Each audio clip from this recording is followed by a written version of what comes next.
On Saturday, May 1st, 4 youths from Miami, Florida set out on the last leg of their 1,500-mile walk to Washington, D.C., crossing the Arlington Bridge that connects Virginia to the nation's capital.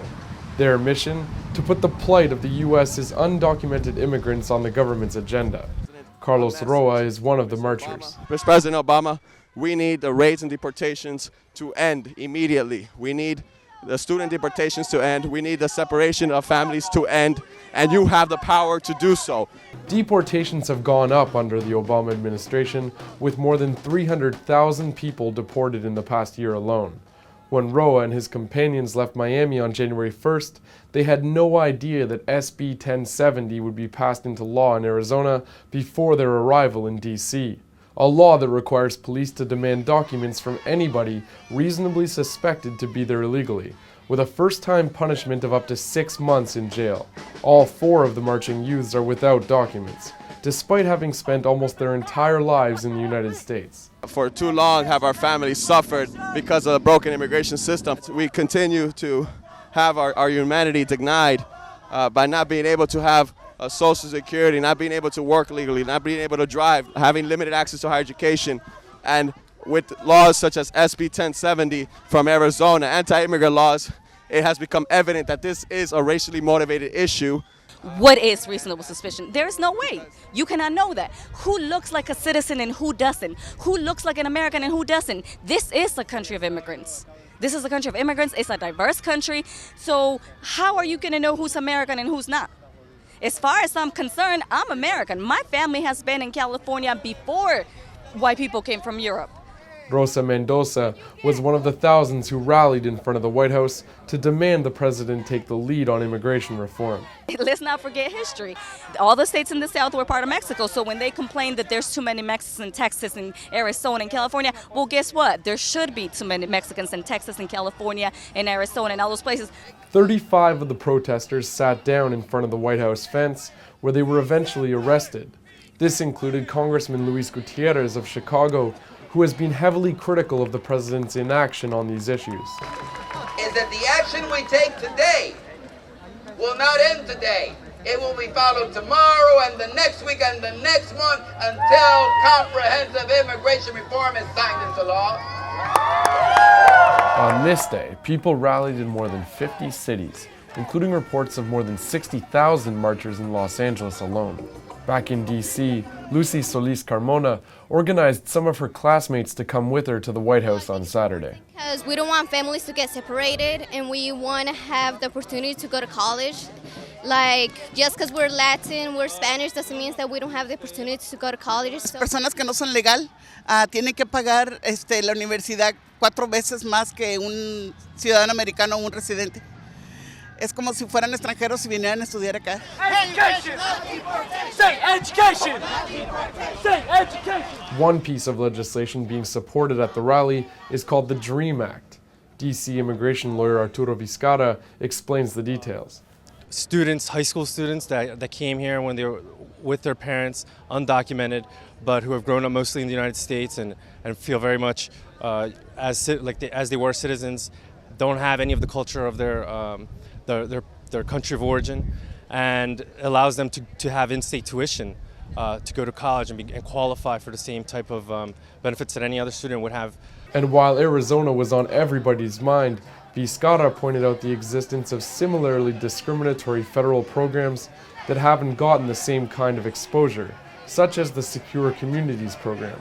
Immigration and Customs Enforcement signs agreements with local law enforcement agencies for them to forward the fingerprints of anybody who's arrested. So this is pre-conviction, and have those fingerprints forwarded to ICE to check on the immigration status of those arrested. So it's very intrusive. It creates a lot of distrust between immigrant communities, Latino communities, and the police. The rallies share the date of May 1st with International Workers' Day, a recognition of the 4 anarchist union leaders executed in Chicago in 1886 during the fight for the 8-hour workday.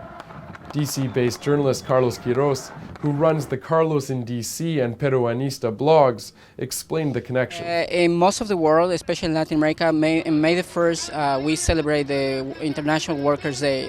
It's a day when we recognize the effort of everyone, especially working class people. And as you can see, most of the undocumented immigrants are coming to this country in order to find jobs, in order to work.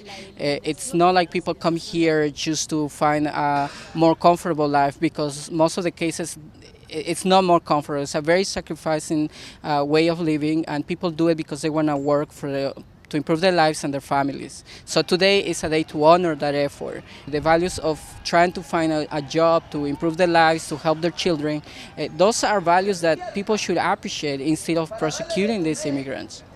We work, we live here, we have families here, we have friends. This is home for millions of people. So the only thing that people don't have is a document that tells that they actually officially belong to this country. But in reality, most undocumented immigrants are part of this nation already. It's just that the U.S. government and interest groups don't want to accept the fact. While the demands of immigration reform, fair education, and an end to deportations have been around for years, the recent developments in Arizona were on everybody's mind. I don't want nobody to visit Arizona, nobody to buy anything that has to do with Arizona.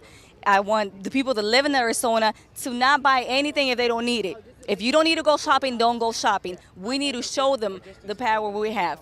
The call for a boycott has come from city governments like Los Angeles and San Francisco, the federal government of Mexico, and even Arizona's own Congressman Raul Grijalva. We're asking organizations, civic, religious, labor, Latino, organizations of color, to refrain from using Arizona as a convention site, to refrain from spending their dollars in the state of Arizona until Arizona turns the clock forward instead of backwards. The governor of Arizona doesn't care about our human rights. Let's hit you where it's probably going to hurt you in your wallet. Because clearly, the fact that our community is being harassed, abused, clearly that doesn't faze her. Clearly, she doesn't care about that. So let's see if she at least cares about the money. Sports writer for The Nation and author of A People's History of Sports, Dave Zirin, has pushed the boycott even further. Wild. I wrote an article saying that we should be protesting the Arizona Diamondbacks baseball team wherever they go. And I proposed that for two reasons. One, because the owner of the Arizona Diamondbacks is a gentleman by the name of Ken Kendrick, and he is one of the grand underwriters of the state Republican Party in Arizona. That's one reason. The second reason is because I thought with the Diamondbacks traveling, they could actually become a symbol and really be the traveling roadshow of SB 1070. So people in Chicago who are upset about the Arizona law have a place to go and protest, Wrigley Field. There was a big protest this past week at Wrigley Field, and Ken Kendrick has since put out a statement through his people that he actually opposes SB 1070. That's his way of trying to stop the protests. But let me tell you something. I think the protest should go on until Ken Kendrick gets in front of a microphone and says, I will not give one more dollar to the Arizona State Republican Party until SB 1070 is repealed. Until that moment, it's all just talk. Sports boycotts have a long history of success, including in the state of Arizona. Because in 1992, when they said they would not be recognizing Martin Luther King Jr.'s birthday as a holiday, the National Football League, not exactly a radical organization by any means, pulled the Super Bowl out of Phoenix. And they kept it out until the people of Arizona in a referendum actually voted to overturn the banning of Martin Luther King Day. So at that time, the state also came under a cultural attack, such as hip-hop group Public Enemy's 1991 hit, By the Time I Get to Arizona.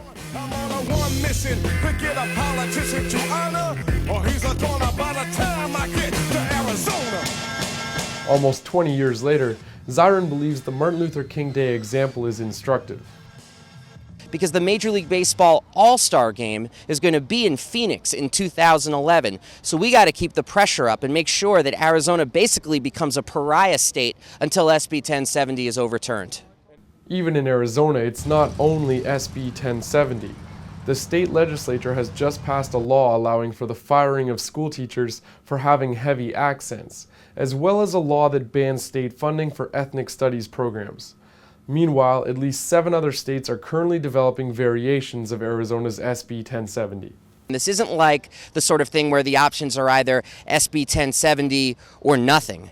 If nothing continues to be the option, SB 1070 will become law in state after state after state. So the only option other than SB 1070 is Obama and his people getting a little bit of courage and standing up for immigrant rights. But they're not going to do it unless we force them to do it through protest and grassroots action. Marchers were quick to remind President Obama that he promised immigration reform in his campaign. They also reminded that should he and the Democrats not get the courage to do something about the problem, people across the country are preparing to make them pay.